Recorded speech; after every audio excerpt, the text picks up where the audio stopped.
Bienvenue dans cette nouvelle vidéo YouTube. Aujourd'hui, le Bitcoin a dépassé les 100 000 dollars. C'est vraiment un cap historique, je pense, pour le Bitcoin. Et certains prédisent même que ça pourra aller à 200 000, 300 000. On a même parlé d'1 million de dollars pour le Bitcoin.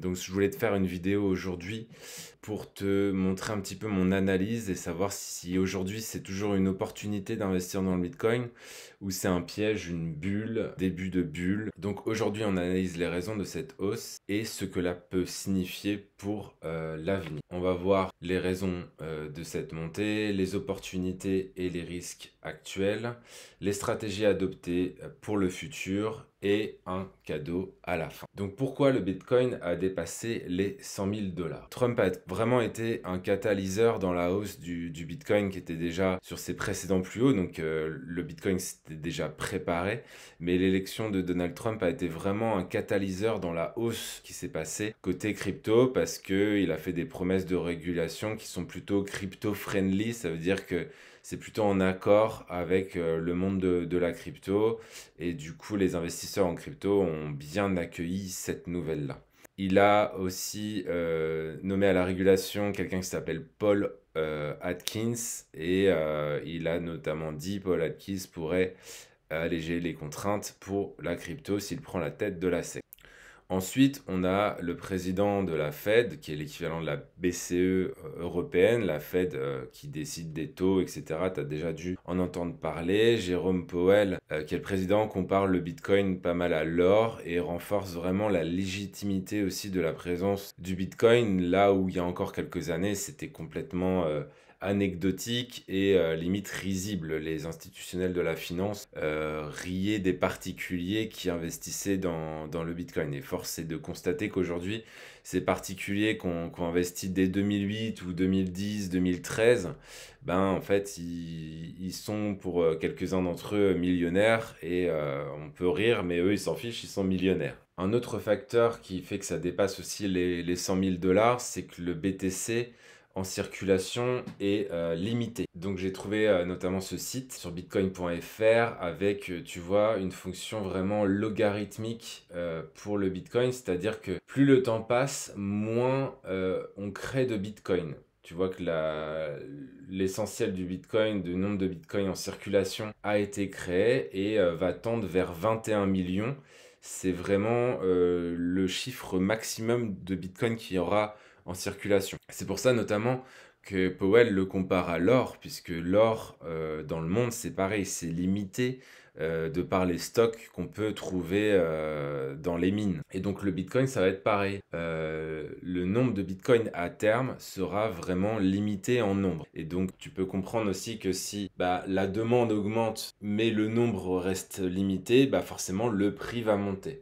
Donc ça va vraiment être un jeu d'offres et demandes comme c'est le cas en bourse, hein, tout simplement. Et plus tu auras de demandes, l'offre étant limitée, plus potentiellement ça va monter.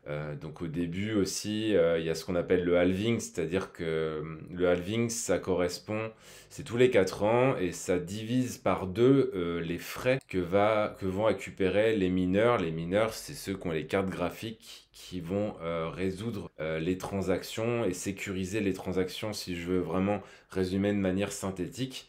Et donc tu vois que en 2009-2012, les mineurs gagnaient environ l'équivalent de 50 bitcoins et aujourd'hui on est plutôt à 6,25 bitcoins et dans 4 ans, donc en 2028, ça sera encore divisé par 2 et ainsi de suite. Au niveau des repères, le site nous précise que 90% des bitcoins en circulation étaient en circulation en décembre 2021, 95% en novembre 2025, 99% en 2034 et 99,9% en 2047. Il ne restera plus qu'un seul bitcoin à miner en 2104 et le dernier bitcoin sera miné autour de 2138. Certes, 2138 c'est loin, mais aujourd'hui le nombre de bitcoins est vraiment limité. Tu vois, il y en a à peu près, je dirais, il doit rester à peu près 1 million de bitcoins à créer aujourd'hui par les mineurs.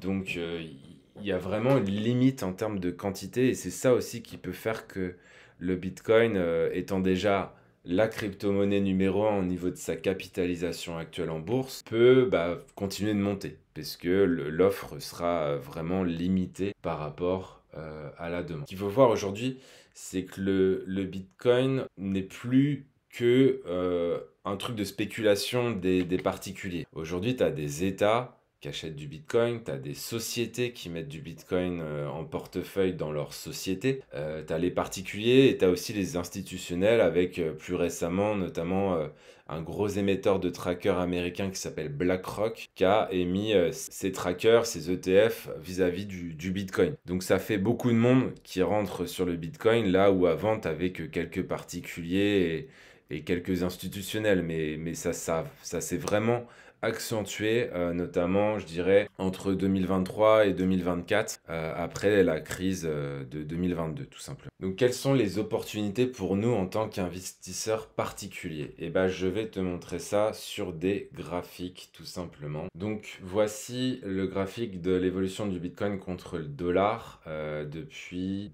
2012, parce qu'avant, en fait, là, je suis sur TradingView et avant, il ne cotait pas, enfin, il récupérait pas les valeurs. Donc on voit vraiment que le Bitcoin est très cyclique. Il y a eu vraiment cette vague très haussière de janvier 2013 à novembre 2013, qui est vraiment une hausse énorme, puisqu'on parle de 8173% à l'époque. Ensuite, tu as eu une deuxième vague en 2017, donc qui va être là à peu près de 1625%, donc ça fait quand même du x17 sur ta mise de départ. Et plus récemment, c'est celle-là dans laquelle je suis rentré personnellement, puisque moi j'ai acheté à peu près autour du halving, on était en avril-mai 2021, donc on était autour de 6000 $ le Bitcoin. Ensuite, on a eu ce cycle haussier qui a démarré à peu près en octobre 2020 jusque, allez, si on prend le deuxième top, novembre 2021. Et donc là, on était sur un petit 389%. Donc on voit quand même que les hausses sont de moins en moins importantes en termes de pourcentage. Il y a un moyen qui existe pour voir la projection du Bitcoin, c'est de mettre tout simplement un carré qui correspond en fait à ce point, ce point un petit peu clé qui est la clôture mensuelle du plus haut de la vague d'avant jusqu'à sa descente, puisque le Bitcoin, quand il entame une descente entre son plus haut et son plus bas, ici il a perdu 84% de sa valeur. Donc le pire truc à faire, ça serait vraiment d'acheter au plus haut, parce que là ton portefeuille il va faire moins 84%. Mais graphiquement, on peut tracer avec ce rectangle violet cette baisse d'avant et la projeter au départ, ce qui nous donne un petit peu un objectif. Donc tu vois, à l'époque, c'était à peu près 62 000 $. Et en fait, tu vois que ça a plutôt bien marché, puisque ça a été vraiment le point de chute, le point de retournement du Bitcoin sur 2021, sur le courant 2021.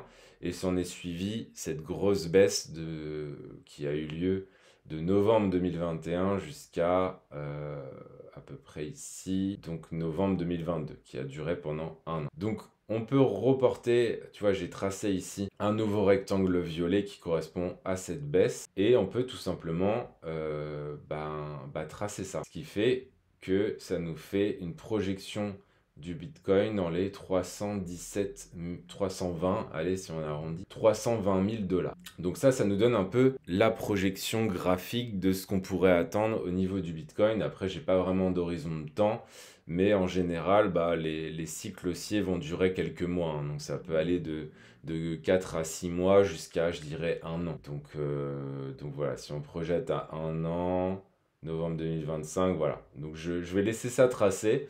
Et puis on verra ce qui se passe réellement. Ça sera intéressant que je refasse une vidéo à la fin du cycle haussier pour qu'on voit où on est allé en termes de potentiel. Donc en termes de potentiel, si tu te demandes actuellement, est-ce que c'est le bon moment pour en acheter? Bien sûr, c'était mieux d'en acheter au creux de la vague ici quand le Bitcoin était redescendu autour des 20 000 $. Sauf que t'étais peut-être pas dans ce train-là. Moi, en fait, ce qui s'est passé personnellement, en fait, c'est que moi, j'en ai acheté donc dans ces eaux-là. J'en ai plutôt vendu sur la phase haussière et j'en ai racheté sur cette phase baissière. C'est assez contre-intuitif l'investissement en long terme, mais c'est ce que j'ai fait. Et c'est ce qui me permet aujourd'hui d'être sur un bon x10 sur les cryptos. Donc là, on est à cette clôture mensuelle et en fait, on est l'équivalence, tu prends le cycle d'avant, on est sur l'équivalence de cette bougie-là. C'est-à-dire cette bougie de hausse correspond aujourd'hui sur le même cycle à cette bougie de hausse. Donc tu vois que potentiellement, on a encore quelques bougies de hausse devant nous, donc on pourrait être au début en fait de cette vague. Après, on ne sait jamais ce qui va se passer dans le futur, c'est des projections en fonction de ce qui s'est passé dans le passé, mais ça pourrait très bien arriver. Combien en rajouter en portefeuille? Ça, c'est peut-être aussi une question que tu te poses. Eh bien, c'est assez simple. En fait, si tu te poses cette question, c'est que tu n'as pas de réelle stratégie d'investissement long terme. Donc moi, ce que je te conseille déjà, c'est de prendre un rendez-vous avec moi. Tu auras le lien qui te permettra de prendre un rendez-vous avec moi pour faire le bilan de ton patrimoine. Et notamment, je pourrais t'aiguiller sur le fait de savoir combien tu peux en mettre dans ton portefeuille. Donc tu auras tous les liens nécessaires dans la description de cette vidéo YouTube pour organiser un rendez-vous avec moi et qu'on puisse discuter de ta propre stratégie. Parce que si tu te poses la question, c'est probablement que tu n'as pas de stratégie. Avoir une stratégie d'investissement long terme, c'est tout simplement mettre des pourcentages dans des cases. C'est-à-dire combien de pourcents je veux d'actions, combien de pourcents je veux de matières premières, combien de pourcents je veux d'obligations et combien de pourcents je veux de crypto. Et en fait, c'est ce pourcentage qui va déterminer jusqu'à combien tu peux acheter de crypto. Je te prends un exemple. Tu as un portefeuille qui fait 10 000 euros, tu veux 10% de crypto, et bah en fait, tu vas tout simplement mettre 1 000 euros de crypto. Voilà, donc c'est simple, mais la plupart des investisseurs particuliers n'ont pas de réelle stratégie, ce qui va conduire à des biais psychologiques, des biais émotionnels qui vont leur faire au final perdre de l'argent. Donc c'est important vraiment de fixer ta stratégie par rapport à ça. Mon exemple personnel, c'est comme je t'ai dit, j'en ai acheté autour de 2020 parce que c'est vraiment le moment où je me suis intéressé à la crypto. J'ai lu des bouquins, j'ai regardé plein de vidéos sur Internet, je me suis vraiment formé pour savoir si moi-même déjà avant j'avais envie d'en acheter ou pas. Et avec les connaissances que j'avais acquises, bah, j'ai commencé à en acheter donc courant au milieu de l'année 2020. Et à l'époque, je m'étais dit que j'en mettais 10% en portefeuille et c'est à peu près ce pourcentage-là que j'ai gardé jusqu'au début de l'année 2024. Et au début de l'année 2024, je savais que c'était l'année du halving et du coup, j'ai boosté mon portefeuille et je suis passé à 40% de crypto dans mon portefeuille. Mais c'est ma situation personnelle en fonction de capital que j'ai, de l'âge que j'ai, du rendement que je vise, etc. Donc c'est pas forcément quelque chose qui va te correspondre, mais je te donne mon exemple personnel pour que tu puisses éventuellement t'en inspirer. Quels sont les risques à considérer pour le Bitcoin? Eh ben, ça va être principalement en regardant le passé que tu vas pouvoir voir les risques. Donc j'en avais déjà un petit peu parlé avant, mais les risques sur les cryptos, c'est ce qu'on appelle du drawdown. Le drawdown, en fait, c'est la différence entre le point le plus haut et le point le plus bas. Donc typiquement, ici, le drawdown, il était de 84%. Ici, le drawdown, il était de 77%. Donc on va dire le drawdown est à peu près de 80%. Donc le pire du pire que tu puisses faire, c'est moins 80%. Mais pour ça, il faudrait vraiment que tu sois pas très malin dans le sens où ça veut dire que c'est quelqu'un aussi qui achète sur le niveau le plus haut et qui fait all-in à ce moment-là. Donc deux possibilités pour éviter de faire ce genre de bêtises, et ben, c'est de tout simplement faire ce qu'on appelle du DCA, c'est-à-dire investir des montants fixes à des dates fixes. Comme ça, tu es sûr de moyenner ton prix d'achat et de ne pas faire de bêtises. Typiquement, quelqu'un qui a acheté, qui n'a pas fait all-in, mais qui a acheté pendant toute cette descente ici, bah, son prix moyen, il va être à peu près au milieu. Donc, s'il a fait du DCA, son prix moyen, il va être à peu près par là. C'est très schématique ce que je dis, mais ça peut être le cas. Et du coup, ça veut dire que son prix moyen, pendant cette phase baissière, il était peut-être autour de 32 000, voilà, 30 000 dollars, allez, on va arrondir. Ce qui fait qu'il s'est retrouvé dans le positif à ce moment-là, en octobre 2023. Il était déjà positif, et aujourd'hui, s'il a fait ça, il est déjà à plus 178%. Le problème, c'est que si tu fais all-in ici, bah déjà, tu retrouves tes billes qu'en mars 2024. Et aujourd'hui, en plus, t'as fait que, entre guillemets, 31%. Donc tu vois qu'il y a une réelle différence entre quelqu'un qui va agir de manière réfléchie, stratégique, et pas faire le pire de ce qu'on peut faire, et quelqu'un qui fait le pire, qui fait all-in parce que il commence à en entendre parler dans la presse, il voit tout le monde qui parle du Bitcoin, et du coup il décide d'en acheter. Mais malheureusement, à ce moment-là, c'est qu'on est déjà sur potentiellement les plus hauts. Et les investisseurs plus aguerris, bah, c'est des moments où eux, ils vont revendre. Et ils vont revendre aux acheteurs qui débutent. Donc voilà, ne tombe pas dans ce piège.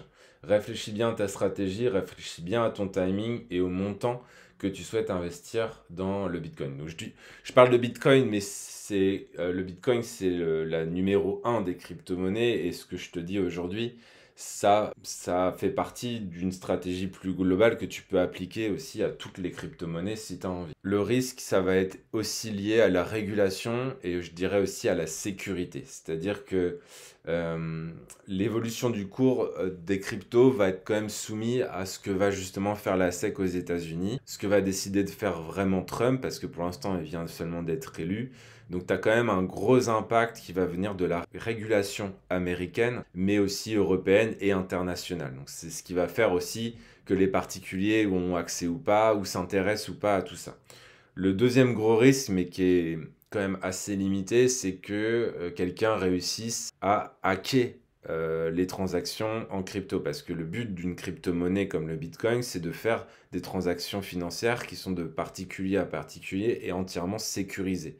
Donc ça enlève les intermédiaires comme la banque. Par exemple, si tu décides de me faire un virement, tu vas prendre ton compte bancaire, tu vas rentrer mon RIB et tu vas me faire un virement. Bah, la crypto, en fait, je vais te donner, moi, une clé qui est comme mon RIB et tu vas directement, grâce à la crypto, me faire ce virement. Et tu vas pas avoir besoin d'intermédiaire, tu vas directement me l'envoyer. Et surtout, tu vas pouvoir faire ce virement partout dans le monde en quelques secondes. Ce qui n'était pas du tout le cas avant, puisque les virements internationaux coûtent très très cher du point de vue des banques, et surtout ça met énormément de temps. Donc aujourd'hui, il y a quand même ça qui rentre en jeu dans la crypto, que tout le monde a tendance à oublier parce qu'on est sur un aspect spéculatif, mais derrière, tu as quand même une technologie, et ce qui va faire qu'il y a un risque, c'est que bah, il y a une rupture dans cette technologie, donc que quelqu'un trouve une faille de sécurité dans une ou toutes ces crypto-monnaies. S'il trouve une faille de sécurité dans le Bitcoin ou dans l'Ethereum, ça peut avoir un énorme impact négatif sur l'écosystème de la crypto. Ensuite, bah, le risque, ça va être la bulle, que la bulle explose. Donc, comme je t'ai montré, quand la bulle explose, bah, tu peux perdre 70 à 80% de la valeur du Bitcoin. Donc, c'est important vraiment d'avoir une stratégie long terme avec des arbitrages, avec vraiment des pourcentages que tu vas pouvoir mettre dans la case crypto-monnaie. Les opportunités actuelles, déjà, c'est de pas FOMO. C'est-à-dire, FOMO, ça veut dire Fear of Missing Out. C'est un peu la peur de louper, de prendre le train, quoi, de prendre le train qui est déjà plus ou moins parti. Donc vraiment, structure tes investissements, fais du DCA, répartis ton capital, décide d'un pourcentage que tu vas allouer de ton patrimoine en crypto, et surtout, ne FOMO pas. Comme je disais, du coup, ça sera d'avoir vraiment une stratégie d'investissement long terme, et pour ça, je peux vraiment t'aider à bâtir ta propre stratégie d'investissement long terme, comme je l'ai fait pour moi et comme je l'ai fait pour plus d'une centaine de personnes aujourd'hui que j'ai accompagnées. Donc c'est vraiment quelque chose, si tu es un petit peu perdu dans ce monde-là et que tu souhaites qu'il y ait quelqu'un qui regarde par-dessus ton épaule et qui t'aide à mettre tout ça en place pour derrière générer des rendements intéressants, parce que le but, quand même, ça reste de gagner de l'argent. Et moi, je sais aujourd'hui comment faire, puisque ça fait 14 ans que je fais ça. Une approche au niveau débutant, ça serait de regarder bah, tout simplement ma dernière vidéo, la vidéo YouTube d'avant, où je t'explique comment investir dans les cryptos avec des gyros. C'est un des moyens les plus simples vraiment aujourd'hui d'acheter de la crypto et de s'exposer assez rapidement à ce monde-là, et surtout ça prend pas beaucoup de temps. Et une approche de niveau plus avancé, ça serait tout simplement de créer des comptes chez Binance, chez Kraken ou autres. Je te mettrai aussi les liens dans la description de cette vidéo, et de commencer à vraiment toucher l'écosystème de la crypto. Tu peux aussi utiliser des clés Ledger si tu as envie, pour les vraiment plus avancés d'entre eux. Donc voilà un petit peu ce qu'on peut attendre de la crypto, du Bitcoin aujourd'hui, après ce dépassement du niveau clé des 100K. Moi, je suis curieux de savoir ce que tu en penses. Je t'attends vraiment dans les commentaires de cette vidéo qu'on puisse débattre, que tu puisses me faire tes projections, tes remarques, etc. Qu'on puisse vraiment débattre autour de ce niveau un peu clé des 100 000, des 100 000 dollars aujourd'hui. Et je te referai probablement une vidéo pour voir quel niveau finalement a atteint le Bitcoin. Si la vidéo t'a plu, bah, tu t'abonnes et tu mets un like sur cette vidéo. Ça donne de la visibilité à la vidéo, ça permet de la transmettre à plein de monde qui sont peut-être un petit peu perdus dans le monde de la crypto et d'éviter de leur faire des conneries et d'investir de manière intelligente. En cadeau, tu as regardé la vidéo à la fin, donc moi je t'offre aussi ma masterclass qui va te permettre de bien comprendre mon approche structurée autour de la gestion de patrimoine, autour de l'investissement en bourse. Donc j'ai une méthode qui s'appelle la méthode RSR que tu découvriras dans cette masterclass et qui me permet aujourd'hui de générer entre 20 et 30% par an en moyenne. Donc il y a des années comme l'année 2024 où je vais tout exploser, où je suis à plus 70%. Mais en moyenne, on fait entre 20 et 30% par an grâce à cette méthode RSR. Donc si elle t'intéresse, bah, tu cliques dans le lien qui est dans la description de cette vidéo. Voilà, c'est tout pour moi. J'espère que cette vidéo t'a plu et je te dis à bientôt pour une nouvelle vidéo YouTube. Ciao, ciao, ciao!